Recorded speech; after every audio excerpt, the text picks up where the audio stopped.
My hobby has always been listening. Other people collect stamps. I collect voices lost in the ether. I'm an archivist by day and a hunter of the static by night. It was at a dusty flea market that I found it. A military radio, heavy as a sin, with a small metal plate that just read, Tenebra 1. It was unlike anything I'd ever seen. I brought it home, to my sanctuary of silence and books. The smell of ozone and cold metal filled my small apartment. When I plugged it in, the amber glass dial glowed like a jaundiced eye. I turned the knob, and through the universal hiss, I found something. A station. Perfectly clear.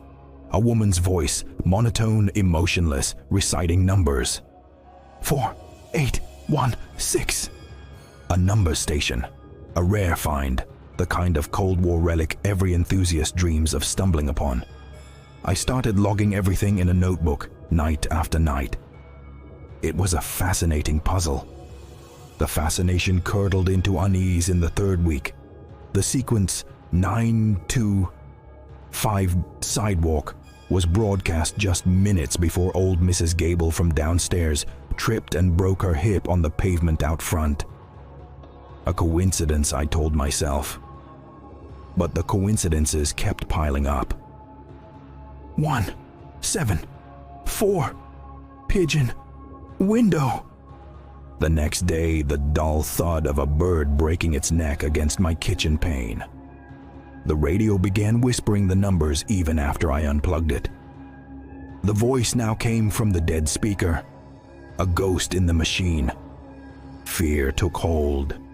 I wasn't just listening to the world anymore. I felt like the world was being written by that voice.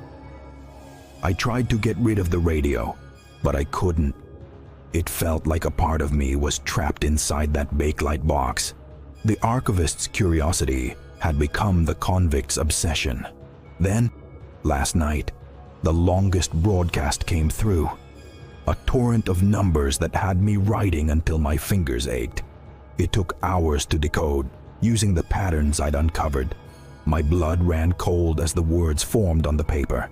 It was my full name, my address, my social security number, and at the end, a single word that sealed my fate: receiver. That's when I understood the paralyzing terror of the truth. The Tenebra 1 was never picking up a distant signal. It wasn't an antenna. It was an amplifier. The signal, the broadcast, it was coming from me. I had been the station all along, an unwitting beacon shining into the cosmic dark. And that cursed box had just allowed me to hear my own grim call.